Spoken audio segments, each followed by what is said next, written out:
जब ब्रेन की वेसल्स फट जाए, दिमाग की नसें जब फट जाती हैं या दिमाग की ब्लड वेसल्स जब फट जाती हैं तो उसे हम लोग कहते हैं हेमरेजिक स्ट्रोक या हेमरेजिक सीवीए। आपको मैं याद होगा कि अभी हमने लास्ट वीडियो में क्या देखा था, इश्केमिक स्ट्रोक, है ना। इश्केमिक स्ट्रोक देखा था जहाँ पर ब्लड सप्लाई रुक जाती है। ब्रेन के किसी भी पार्ट में जब ब्लड सप्लाई रुक जाती है, either with the embolism either with the thrombus, तो उसे हम क्या बोलते हैं, इश्केमिक सेरेब्रोवैस्कुलर एक्सीडेंट या इश्केमिक स्ट्रोक। आज की कंडीशन में हम देखेंगे जब ब्रेन के अंदर की वेसल्स रप्चर हो जाती हैं तब उसे क्या बोलते हैं, हेमरेजिक स्ट्रोक बोलते हैं। तो यहाँ लिखा हुआ first line is due to bleeding into the brain by rupture of blood vessels. एक शिकायत है, मैं पहले ही बोल देता हूँ, अक्सर मैं आखिरी में बोलता हूँ कि आप लोग वीडियो को पूरा नहीं देखते हैं। पूरा नहीं देखेंगे तो इसके अंदर की बातों को आप नहीं समझेंगे। आप लोग देखते हैं, सब्सक्राइब तो कर देते हैं, कमेंट भी नहीं करते हैं। जो अच्छे बच्चे होते हैं वो कमेंट करते हैं, आप लोग नहीं करते हैं। तो प्लीज़ पूरा वीडियो देखा करिए और वीडियो देखने के बाद सब्सक्राइब जरूर करिए। Okay, so haemorrhagic stroke is due to bleeding into the brain by rupture of blood vessels. Brain के अंदर की जो ब्लड वेसल्स वो रप्चर हो जाती है। ऐसे ही जो स्पाइनल कॉर्ड, ब्रेन और स्पाइनल कॉर्ड को मिला के हम सेंट्रल नर्वस सिस्टम बोलते हैं। और ब्रेन और स्पाइनल कॉर्ड में एक कवरिंग होती है जिसे आप मेनिंजेस बोलते हैं। उसी मेनिंजेस के सबअरेकोनॉइड स्पेस में भी ब्लीडिंग हो जाती है, वो आगे चल के हम लोग देखेंगे। सो हेमरेजिक स्ट्रोक और CVA is due to bleeding into the brain by rupture of blood vessels. It is very simple, likely to occurs when physical or emotional stress is encountered, associated with severe morbidity and mortality. Haemorrhagic stroke मैंने आपको ischaemic stroke में बताया था कि this third highest death rate किस में होता है, स्ट्रोक में, cerebrovascular accident, either it is ischaemic either it is haemorrhagic. ठीक है, तो मॉर्बिडिटी मतलब होता है बीमारी, तो associated with severe morbidity and high mortality. Got the point. Now जैसे इसमें हेमरेजिक स्ट्रोक होने से पहले कुछ ऐसे साइंस होते हैं जिससे कि पेशेंट को लगता है कि उसकी बॉडी के अंदर कोई चीज़ ठीक नहीं चल रही है। वो साइंस क्या है, हेडेक है, vertigo, you know that is a chakkar, flushing of face, चेहरे का लाल पड़ जाना, अचानक से सुर्ख हो जाना जिसे बोलते हैं चेहरे का, मोमेंट्री लॉस ऑफ कॉन्शियसनेस। ठीक है, अचानक से बैठे, अचानक से एकदम अनकॉन्शियस लेवल में चले गए, मोमेंट्री, छोटा सा मोमेंट में, nausea and vomiting and four boarding something is wrong, यानी कि प्रिज्यूम, ये क्या बोलते हैं, प्रिज्यूम करना कि कोई चीज़ तो शरीर में गड़बड़ चल रहा है। So these are the preceding symptoms या preceding signs before haemorrhagic stroke. ठीक है, अगर लार्ज वेसल्स रप्चर हो जाती है बेटा ब्रेन के अंदर तो आपका साइन सिम्टम्स क्या होता है, इमीडिएट दिखाई देना शुरू हो जाता है विद इन 3 to 4 आवर्स। लेकिन वही अगर स्मॉल ब्लड वेसल्स रप्चर हो जाती है तो स्मॉल ब्लड वेसल्स रप्चर हो जाने पर जो साइन सिम्टम होते हैं वो तब तक आपको बड़े रूप में या बड़े डेफिसिट में नहीं दिखाई देता है जब तक कि वो हैमरेज जो है बढ़ते बढ़ते बढ़ते बढ़ते बढ़ते बढ़ते बढ़ते एक बड़े हेमाटोमा का रूप ना ले ले। हेमाटोमा मतलब होता है कि किसी भी जगह पे ब्लड का जम जाना। और वैसे भी ब्रेन में स्पेस कम है, स्कल है, स्कल के अंदर ब्रेन है, स्पेस कम है, और ब्रेन के अंदर में अगर मान लीजिए हैमरेज हो जाता है तो वहाँ पर तो स्पेस और भी कम है। तो क्लॉट बढ़ते बढ़ते बढ़ते बढ़ते बढ़ते बढ़ते विद इन 3 to 4 आवर्स भी सिम्टम दिख सकता है अगर बड़ा हैमरेज है। अगर छोटा हैमरेज है तो it could take the 14 days जब तक कि आपको मेजर साइन सिम्टम ना दिखाई दे जाए। Got the point. चलो, the division of haemorrhagic CVA. Haemorrhagic CVA को 2 पार्ट में बांटा गया है, जैसे मैंने स्टार्टिंग में अपनी आपको इंट्रोडक्शन लाइन में बताया था। One is intracerebral haemorrhage, this is very common. Intracerebral, inter मतलब अंदर, सेरिब्रम यानी कि जो ब्रेन का बड़ा लोब है सेरिब्रम, उसके अंदर हैमरेज हो जाना। ठीक है, that is the first division of haemorrhagic CVA. And subarachnoid haemorrhage. Subarachnoid haemorrhage क्या होता है बेटा, आपको पता है कि सेंट्रल नर्वस सिस्टम में जो मेनिंजेस होती है उसकी 3 लेयर होती है, डैप। ठीक है, this is from outer to inner, यानी dura mater, arachnoid mater and pia mater. Pia mater सबसे अंदर रहती है जो कि ब्रेन या स्पाइनल कॉर्ड को एनसर्कल्ड करती है या कवर्ड करती है। ठीक है, सो एरेकोनॉइड मीटर और पाया मीटर के बीच में इसको बोलते हैं बेटा सब एरेकोनॉइड स्पेस। दिस इज कॉल्ड सब एरेकोनॉइड स्पेस। और इसी सब एरेकोनॉइड स्पेस में क्या होता है, CSF। और यही CSF क्या करता है, जो न्यूरॉन्स हैं, एक्सॉन्स हैं, ठीक है, उनको क्या करता है, न्यूट्रिशन देता है। इसमें बहुत सारी ब्लड वेसल्स होती हैं और ये ब्लड वेसल्स क्या हो जाती है, रप्चर हो जाती हैं। ये ब्लड वेसल्स क्या हो जाती है, रप्चर हो जाती है। But this is not very common, this is uncommon, but this is one of the division of haemorrhagic stroke. Okay, causes of haemorrhagic CVA, ठीक है, जिसमें तुम्हारा ICS intracerebral haemorrhage plus subarachnoid haemorrhage दोनों मिला के है। The major cause is hypertension, major cause is hypertension, यानी कि जिनका भी blood pressure is more than 150/90 they are very prone for haemorrhagic stroke, may B ICH intracerebral haemorrhage और may be subarachnoid haemorrhage. Got the point? So first cause is hypertension.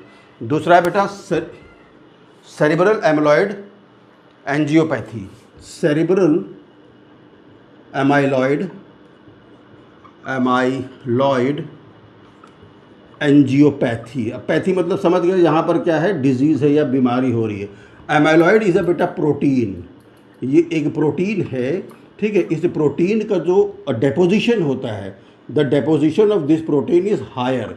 जब blood vessels के अंदर इस protein का अगर deposition बहुत ज़्यादा हो जाता है, उस कंडीशन में जिससे हेमरेजिक स्ट्रोक होता है, इससे होता क्या है, जो ब्लड वेसल्स है वो ब्लड वेसल्स बहुत हार्डन्ड हो जाती है और इसकी जो फ्रेजिलिटी होती है ना, फ्रेजिलिटी या इलास्टिसिटी जो होती है वो क्या हो जाती है, रेड्यूस हो जाती है। उस कंडीशन में ये फट जाती है। This is usually occur in older persons जो मोर देन 50 या 60 ईयर्स ऑफ एज है, सेरिब्रल एमाइलॉइड एंजियोपैथी, ठीक है। ये यंगर्स में भी हो सकता है जो यंगर्स एज वाले हैं उसमें कारण ये होता है कि जो एमाइलॉइड का actually this is very detail, ये जो प्रीकर्सर होता है एमाइलॉइड का, वो प्रीकर्सर एमाइलॉइड का जीन्स में क्या हो जाता है, म्यूटेशन हो जाता है। म्यूटेशन हो जाने की वजह से ये प्रीकर्सर जो होता है ये ब्लड वेसल्स में या ब्लड में ज़्यादा से ज़्यादा आ जाता है और यंगर में सेरिब्रल एमाइलॉइड एंजियोपैथी म्यूटेशन की वजह से होता है। Got the point? Smoking, risk factors, मतलब ये दो तो इम्पोर्टेंट कारण हैं, लेकिन और कारण हो सकते हैं कि जो लोग सिगरेट स्मोकिंग कर रहे हैं ना, को not this is culture sensitivity नहीं है सिगरेट स्मोकिंग है, हाई एल्कोहलिक कंजम्पशन, जो लोग बहुत ज़्यादा एल्कोहल लेते हैं। Got the point? ठीक है।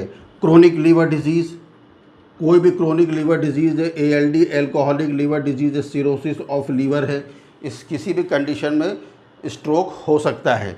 एक चीज़ बुक में दी हुई है, decreased LDL and decreased triglycerides. अब इसका क्या मतलब है?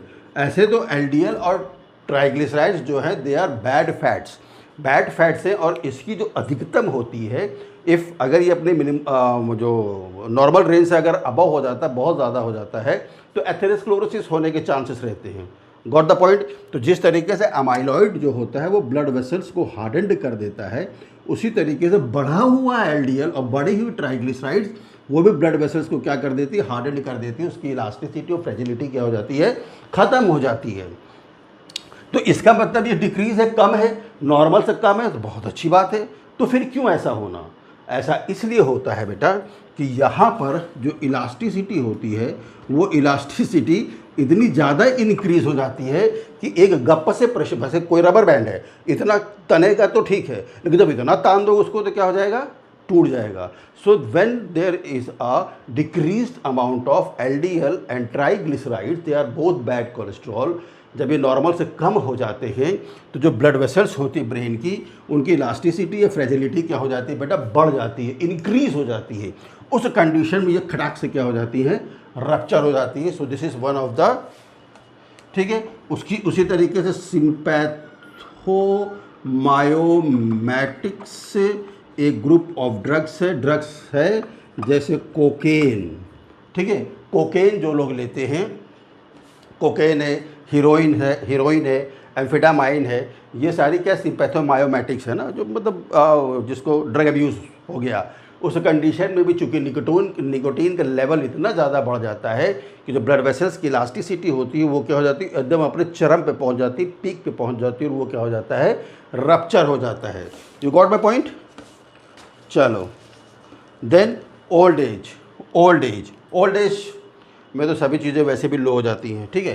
फिर आपने वर्ड सुना होगा एक्लम्शिया, एक्लम्शिया इज़ अ टॉक्सिक प्रेगनेंसी, ठीक है। जब किसी प्रेगनेंसी में एक्लम्शिया मतलब जब टॉक्सिसिटी हो जाती है या वो इन्फ्लेम्ड प्रेगनेंसी हो जाती है उस कंडीशन में, उसे बोलते हैं एक्लम्शिया। एक्लम्शिया का जो मेजर साइन सिम्टम होता है बेटा दैट इज़ हाइपरटेंशन, और यही हाइपरटेंशन क्या कर सकता है, हेमरेजिक सीवीए कर सकता है। बट वंस अगर इसको कंट्रोल कर लिया जाता है, मैग्नीशियम सल्फेट के इंजेक्शन रेगुलर लगाए जाते हैं जिससे कि एक्लम्शिक पेशेंट को फिट्स ना आए और ब्लड प्रेशर क्या हो जाए, कंट्रोल हो जाए, तो उस कंडीशन में हेमरेजिक स्ट्रोक को कर सकते हैं। But this is one of the major risk factor, ठीक है। या पोस्टपार्टम आईसीएच, पोस्टपार्टम मतलब होता है डिलीवरी के बाद।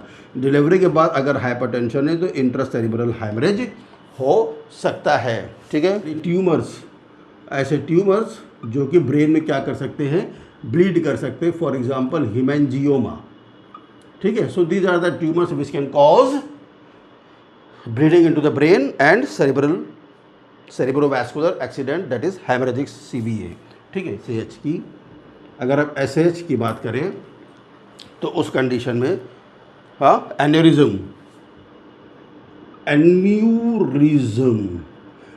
मतलब ये होता है कि सब यानी कि जो ब्लड वेसल सब अरेगोनाइड स्पेस में है उसका क्या हो जाना, डायलेटेशन हो जाना।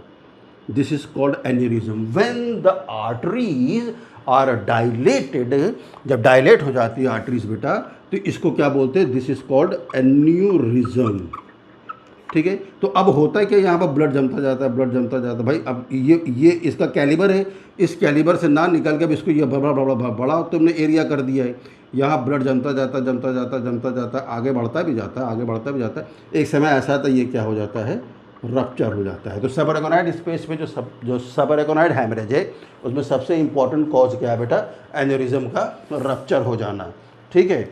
आर्टरियोवीनस मालफॉर्मेशन, आर्टरियोवीनस एवी मालफॉर्मेशन, एवी यानी आर्टरियोवीनस यानी कि जिस वक्त बेबी पैदा हुआ उस वक्त आर्टरी और वेन का माल फॉर्मेशन हो गया, उस वजह से भी सबअरेगोनाइड हेमरेज हो सकता है, ठीक है। Oral pills, contraceptive oral pills because it contains the steroids, और स्टेरॉइड्स कंटेन होने की वजह से सबअरेगोनाइड हेमरेज हो सकता है, ठीक है। प्रेगनेंसी में भी सबअरेगोनाइड हेमरेज हो सकता है, ठीक है। सब्सटेंस अब्यूज़, ठीक है, जैसे अल्कोहल है या हेरोइन है या कोकेन है, इन सारी कंडीशंस, ये भी सारे क्या हैं, रिस्क फैक्टर हैं। Got the point. मान लो यहाँ पर एक ब्रेन है मतलब ब्रेन तो है ही है, और यहाँ पर ही क्या हो गया बेटा, दिस इज़ अ हेमाटोमा मतलब होता है कि ब्लड का एक बड़ा सा थक्का या क्लॉट जम जाना, ठीक है, haematoma. Now this haematoma it will interrupt या डिसरप्ट द फंक्शंस ऑफ किसका, गैंग्लिया एंड न्यूरॉन्स। पहली बात तो ये है क्योंकि जिस जगह पे ये प्रेस करेगा, जिस भी एरिया में ये प्रेस करेगा उस एरिया में जो न्यूरॉन्स है या जो गैंग्लिया है, गैंग्लिया क्या ग्रुप ऑफ न्यूरॉन्स है, वो क्या करेगा, उसका फंक्शन क्या हो जाएगा बेटा, इंटरप्ट हो जाएगा, ठीक है। इंटरप्ट हो जाने की वजह से क्या होगा, यहाँ पर ही लो ब्लड सप्लाई। अब देखो वाली कंडीशन आ गई रेस्किमिक वाली, कॉज क्या था, हैमरेज, लेकिन हो क्या रहा है, लो ब्लड सप्लाई। कहाँ पर लो ब्लड सप्लाई, जिस पार्ट में हेमाटोमा बना है। जब लो ब्लड सप्लाई हो जाएगी और जब वहाँ पर क्या होंगे, जो पार्ट न्यूरोट्रांसमीटर्स को रिलीज़ करता है वो न्यूरोट्रांसमीटर्स का भी रिलीज जो क्या हो जाएगा, डिप्रीव्ड हो जाएगा। यानी कि जो न्यूरोट्रांसमीटर, सपोज यहाँ से मान लीजिए मसल को एसिटिल कोलाइन जाने वाला हो तो एसिटिल कोलाइन ACH नहीं जाएगा। जब ACH नहीं जाएगा तो स्केलेटल मसल कॉन्ट्रैक्ट नहीं होंगे, इसलिए पैरालिसिस हो जाएगा। गॉट द पॉइंट, ठीक है। नाउ इसकी वजह से क्या होगा बेटा, सेरिब्रल स्वेलिंग, सेरिब्रल एडीमा जिसे बोलते हैं, है ना, सेरिब्रल एडीमा। इस एडीमा को रिड्यूस करने के लिए हम लोग क्या देते हैं, मैनिटॉल है या हाइपरटोनिक सोल्यूशन। अब तुम्हारे लिए होमवर्क है, व्हाट इज़ हाइपरटोनिक सोल्यूशन, ठीक है। तो सेरिब्रल एडीमा हो गया। अब सेरिब्रल एडीमा हो जाने के बाद क्या होगा बेटा, क्योंकि ये यहाँ पर क्लॉट जमा हुआ है और अगर ब्लड के थ्रू कोई भी इन्फेक्शन माइक्रो ऑर्गेनिज्म गया तो क्या हो सकता है इन्फेक्शन। वो इन्फेक्शन घुस सकता है ब्रेन में, तो जाएगा ही जाएगा जहाँ पे क्लॉट है, प्लस स्पाइनल कॉर्ड में भी जा सकता है। अगर स्पाइनल कॉर्ड में चला गया तो उसे क्या बोलते हैं, मेनिंजाइटिस हो जाएगा पेशेंट को। Got the point. अगर ब्रेन में चला गया तो इसको क्या बोलते हैं, एनकेफेलाइटिस हो जाएगा पेशेंट को। Got the point. This is the pathophysiology. ठीक है, अब इस इन्फेक्शन की वजह से बेटा क्या होगा, इंट्राक्रेनियल प्रेशर इंक्रीज हो जाएगा, आईसीपी विल बी इंक्रीज। जब आईसीपी इंक्रीज हो जाएगा तो क्या होगा, अगर ये हेमाटोमा छोटा है, जैसे मैंने स्टार्टिंग में बताया था, अगर ब्लड रप्चर स्मॉल है तो ये सारे पैथोफिजियोलॉजी होने में टाइम लगेगा। सो विद इन, तो पहले फर्स्ट चीज़ पहले क्या करेंगे, इंट्राक्रेनियल प्रेशर क्या हो जाएगा बेटा, हाई हो जाएगा, और यहीं से साइन सिम्टम्स क्या हो जाएंगे, शुरू हो जाएंगे। Got the point.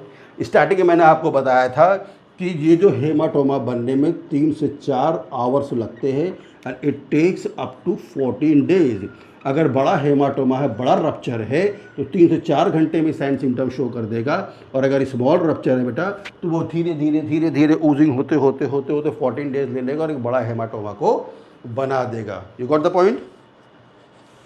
ठीक है, अब इस कंडीशन में क्या होता है, जब ये हैमरेज लगातार चलता रहता है तो आपको पता है कि ब्रेन में 4 वेंट्रिकल्स हैं। These are the 4 ventricles. Ventricles are the spaces in the brain where CSF can dance. ठीक है, तो 4th वेंट्रिकल जो होता है बेटा, उस 4th वेंट्रिकल में इंट्राक्रेनियल प्रेशर बढ़ जाने की वजह से यहाँ पर CSF का कलेक्शन बहुत हाई हो जाता है, तो पेशेंट को क्या हो सकता है, हाइड्रोकेफेलस। तो हाइड्रोकेफेलस तो एक बीमारी है, ये तो न्यूबॉर्न बच्चों में जो होती है, लेकिन हेमरेजिक सीवीए की वजह से भी हाइड्रोकेफेलस हो सकता है अगर इंट्राक्रेनियल प्रेशर क्या है बेटा, बढ़ा हुआ है। ठीक है, साइन सिम्टम्स बेटा, साइन सिम्टम्स सबसे पहले क्या होगा, पेशेंट को हेडेक होना शुरू हो जाएगा। ठीक है, यही इसका प्रीकर्सर भी था या इसका प्रीसीडिंग वो भी था। तो हेडेक हो जाएगा बेटा, वॉमिटिंग, कोमा में पेशेंट जा सकता है, वो बाद में लिखेंगे। Aphasia, now you understand what is aphasia. Aphasia is absence of speech. ठीक है, हेमीपैरेसिस, हेमीपैरेसिस मतलब होता है weakness, hemiparesis, hemiparesis this is a weakness of muscle, weakness of muscle. Weakness of muscle क्यों हो गया, क्योंकि जो हेमाटोमा था उसने इंटरप्ट कर दिया था ब्लड सप्लाई को और न्यूरोट्रांसमीटर रिलीज़ होने के लिए। चूँकि वो छोटा रप्चर था इसलिए धीरे धीरे अभी सिर्फ मसल में वीकनेस हो रही है, and this can lead into hemiplegia which is one sided paralysis, one sided paralysis. ठीक है, ये पैरालिसिस बेटा फेशियल पैरालिसिस भी हो सकती है। ठीक है, फिर टोसिस, टोसिस क्या है, this is a drooping of eyelid, यानी कि आईलिड जो आप जिसको आप मूव कर लेते हैं वो आईलिड क्या हो सकती है, गिर सकती है, हाँ ऐसे बंद हो गई। Got the point. ठीक है, so one sided paralysis, body का पूरा एक साइड क्या हो सकता है, पैरालिसिस हो सकता है। लॉस ऑफ सेंसेस, सेंसेस क्या हो जाएंगे बेटा, लॉस हो जाएंगे। ठीक है, तो ये ध्यान रखना कि अगर जो ब्लीडिंग है, जो रप्चर ऑफ वेसल्स, अगर वो स्मॉल ऊजिंग हो रहा है तो पहले हेमीपैरेसिस होगा, और जैसे जैसे वहाँ पर हेमाटोमा बढ़ता चला जाएगा तो वो किस में कन्वर्ट हो जाएगा, हेमीप्लीजिया में। हेमी मतलब होता आधा। ठीक है, पैराप्लीजिया मतलब होता दोनों हाथ दोनों पैर। ठीक है, कोई भी लिम्स काम नहीं करेंगे, ऐसे पैरापैरेसिस नहीं बोलना है, मतलब स्टार्टिंग में तो पैरापैरेसिस ही होगा। तो हेमीप्लीजिया मतलब बॉडी का एक आधा अंग काम नहीं करेगा, पैराप्लीजिया दोनों हाथ दोनों पैर काम नहीं करेंगे। ठीक है, मतलब मोटर फंक्शंस नहीं होंगे। ठीक है, अनरिएक्टिव पीपल, अनरिएक्टिव, देखो ये बहुत इंपॉर्टेंट है। पेशेंट के अमूमन अनरिएक्टिव पीपल क्या होता है, यानी कि जब आप टॉर्च डालते हैं अगर पेशेंट लाइव है तो पीपल क्या होता है, कॉन्स्ट्रिक्ट हो जाता है। लेकिन अगर पेशेंट वही डेथ हो चुका है और उसमें अगर आप टॉर्च डालते हैं तो पीपल क्या रहता है, डायलेट का डायलेट रहता है, वो हैवी लाइट से रिएक्ट नहीं करता है। तो अपन क्या लिख देते हैं, people is dilated and fixed and patient is declared death after taking the one shot of ECG, जहाँ पर हमको वेंट्रिकुलर स्टैंड स्टिल दिखाना होता है। इस कंडीशन में देखो अनरिएक्टिव पीपल, अनरिएक्टिव पीपल यानी कि जो क्रेनियल नर्व्स हैं, जो 12 पेयर्स ऑफ क्रेनियल नर्व्स हैं वो भी क्या हो रही हैं, डैमेज हो रही due to the CVA। Got my point. ना ब्रेडिकार्डिया, पल्स रेट क्या हो जाएगा, फॉल होने लगेगा, bradycardia. So these are the sign symptoms of intra cerebral hemorrhage. These are the signs symptoms of ICH, intracerebral. Now subarachnoid haemorrhage का sign symptom. अब जब सब अरेकोनॉइड स्पेस में अगर हैमरेज हो गया है तो बेटा उसका साइन सिम्टम क्या होगा? उसका भी होगा सीवियर हेडेक. हेडेक तो सब में होगा, जैसे तुम लोग सर दर्द हो वैसे ये भी सर दर्द होगा. सिनकोप. सिनकोप मतलब क्या होता है? इमीडिएट से बेटा चक्कर आ गया या momentary loss of consciousness, that is a syncope. ठीक है. फोटोफोबिया. फोटोफोबिया अक्सर आपने रैबीज़ में रैबीज़ में हाइड्रोफोबिया, उसमें टेटनस में आपने देखा होगा फोटोफोबिया. टेटनस पेशेंट्स को फोटोफोबिया होता है. ठीक है. तो यहाँ पर भी क्या होगा? Photophobia. Neck rigidity. Neck rigidity. अब ये बताओगे कि नेक रिजिडिटी किसका साइन सिम्टम्स है? This is the sign symptom of meningitis. मैंने अपने भाषण में भी आपको बताया कि जब सेपर एकोनाइड हैमरेज होता है तो इन्फेक्शन की वजह से मेनिंजाइटिस भी हो सकता है. Got the point? चलो ठीक है. डिक्रीज लेवल ऑफ कॉन्शियसनेस, मतलब सब कॉन्शियसनेस रहेगा. Decrease level of consciousness. अच्छा, उसमें इंट्रासेरेब्रल हैमरेज के साइन सिम्टम में एक और जोड़ लेना बेटा, कोमा में भी पेशेंट चला जाता है. Got the point? ठीक है. चलो, अब when there is a neck rigidity और मेनिंजाइटिस, और अगर हमने सीटी स्कैन या एमआरआई किया है उसमें अगर एसएच दिखा रहा है, सेबर एकोनाइड हैमरेज दिखा रहा है और नेक रिजिडिटी दिख रही है, इसका मतलब कि क्लिनिकली प्रूव करने के लिए हमको बेटा यहाँ पर दो साइन को देखना पड़ेगा. One is called Kernig's sign and one is called Brudzinski sign. ये दोनों ही ये बताता है कि पेशेंट को मेनिंजाइटिस हो गया है. ठीक है. And this is very important physical assessment for the nerve reflexes. Got the point? चलो अब देखते हैं कि पहली बात ये है क्या चीज़? Kernig sign. ठीक है. कर्निक साइन क्या बेटा? हम लोग फ्लेक्स करते हैं नी को. Flexion of knee and hip at 90 degree. Flexion. मेरा पेन नहीं काम कर रहा आज कुछ भी काम नहीं कर रहा है. Flexion of knee and hip at 90 degree. यानी कि अगर पेशेंट जैसे सुपाइन में पेशेंट को लेटाना है, उसके बाद पेशेंट के पैर को ऐसे करके आपको मोड़ देना है. This is your knee, not your knee, patient knee. This is the patient hip. ऐसे कर दिया आपने. This is the flexion. ठीक है. फ्लेक्शन करने पर अब जब इसको आप स्ट्रेट करेंगे यानी फिर से इसको सुपाइन पोजीशन में लाएंगे तो होगा क्या? जैसे कि आप ऐसे पैर को ऐसे मोड़े, उसके बाद फिर सीधा कर दिए. अगर एग्जामिनर ने पैर मोड़ा आपका, हिप और नी को फ्लेक्शन किया और फिर सीधा कर दिया, हो गया. इसका मतलब मेनिंजाइटिस साइन नेगेटिव है, पॉजिटिव नहीं है. If it is positive then painful extension होगा. ये तो फ्लेक्शन क्या है? Flexion of knee and hip joint at 90 degree. मगर if Kernig sign is positive then painful extension of knee and hip joint. Knee and hip. ठीक है. Painful extension होगा. This is a Kernig sign. No what is the Brudzinski sign? ठीक है. ब्रुजिन्स्की sign में आपने देखा होगा, जो पेशेंट एन्केफेलाइटिस या मेनिंजाइटिस वाला होता है ऐसे सुपाइन में लेटा रहता है तो डॉक्टर्स क्या करते हैं? इस चिन्ह को किस पे लगाने की कोशिश करते हैं? चेस्ट पे. तो एग्जामिनर क्या करता है? चिन्ह को किस पे फ्लेक्स करने की कोशिश करता है? चेस्ट पे. ठीक है. तो ये क्या हो जाता है? ऐसे करके टच करने की कोशिश करता है एग्जामिनर, मतलब कोशिश करता है उसको टच करता ही है. ठीक है. लेकिन अगर पेशेंट को, बाकी पेशेंट सुपाइन लेटा है, अब ऐसे करके डॉक्टर ने उसको लगाया, आप भी कर सकते हो. चिन्ह को चेस्ट पे जब आप टच करोगे तो जो नी है और हिप है उसका फ्लेक्शन ऑटोमेटिक हो जाता है.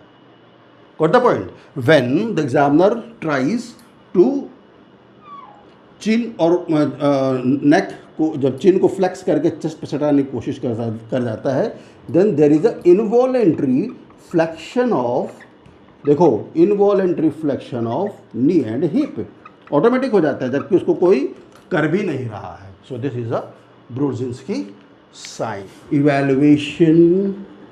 इवैल्यूएशन करने के लिए बेटा सबसे इंपॉर्टेंट है सीटी स्कैन कर दो, पूरा कांच ब्लीडिंग हो रही पता चल जाएगा. एमआरआई कर दो, मालूम चल जाएगा। लेकिन अगर स्मॉल रप्चर से सबरेकनॉइड स्पेस में या फिर इंट्रासेरिब्रल हेमरेज अगर स्मॉल रप्चर है और सीटी स्कैन और एमआरआई में वो रप्चर नहीं पकड़ में आ रहा है, then we do the one process, this is called LP और it is called lumbar puncture.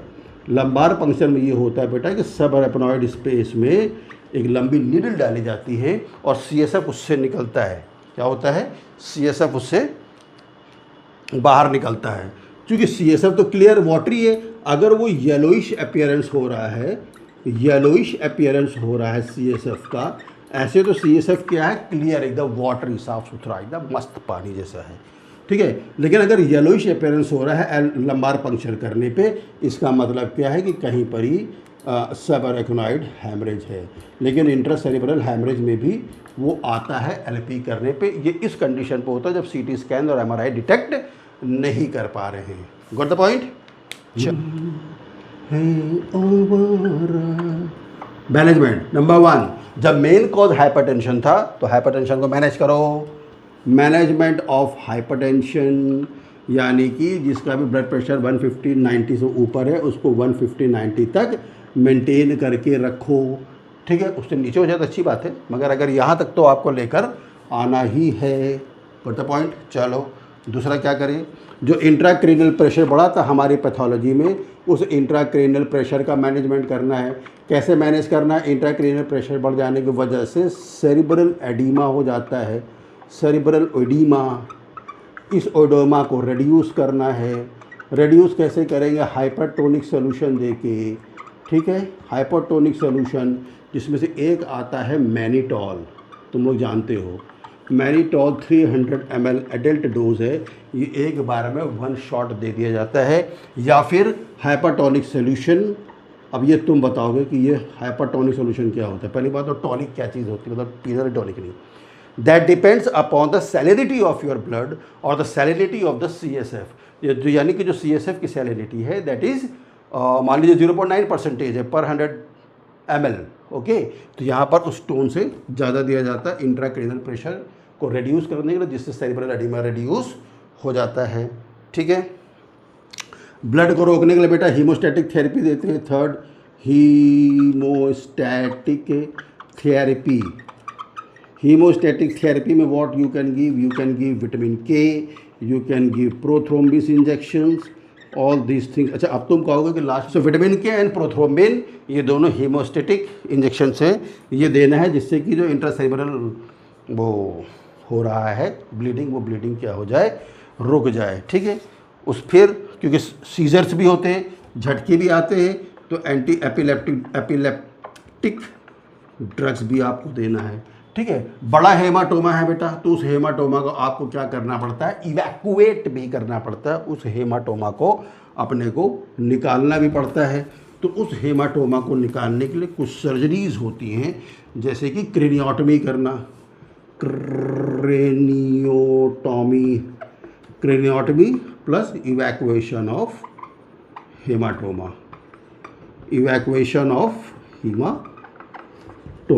ये लेप्रोस्कोपिक भी कर सकते हैं।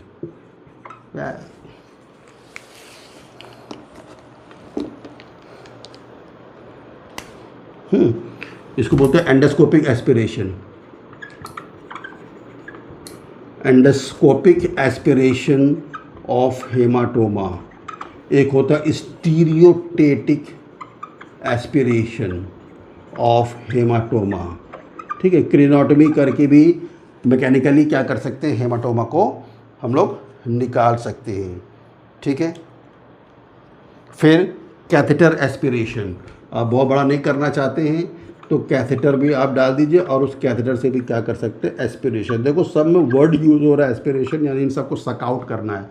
बस क्रेनियोटॉमी में मैंने वर्ड यूज़ किया है इवैक्यूएशन, यानी कि उसको अब खोल दिया आपने उसी लोब में और अब आपको दिख रहा है कहाँ पर हेमाटोमा, आप उसको सक्शनिंग करके उसको निकाल दीजिए बाहर। Got the point?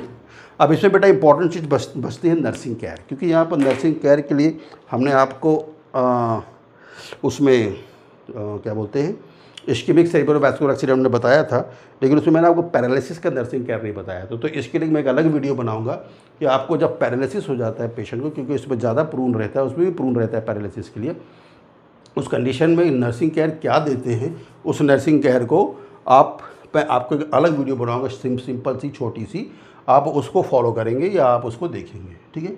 अगर आपको ये कंटेंट समझ में आया हो, आपको लग रहा हो कि ये कंटेंट आपके लिए यूज़फुल है, कंटेंट अच्छा है, इससे आपका ज्ञान बढ़ा है, थोड़ा सा आप स्लो करके देख लेना। मैं बोलता इसलिए स्पीड से हूँ क्योंकि आपको शॉर्ट लॉन्ग वीडियोस नहीं पसंद है, मगर मेरी मजबूरी है कि मैं छोटी चीज़ें आपको नहीं बता सकता, क्योंकि इस लेक्चर को प्रिपेयर करने में 4-5 दिन लग जाते हैं और मुझे बोलने में तो 1 घंटा लग जाएगा, लेकिन फिर भी कोशिश करता हूँ कि छोटे से छोटे में हो।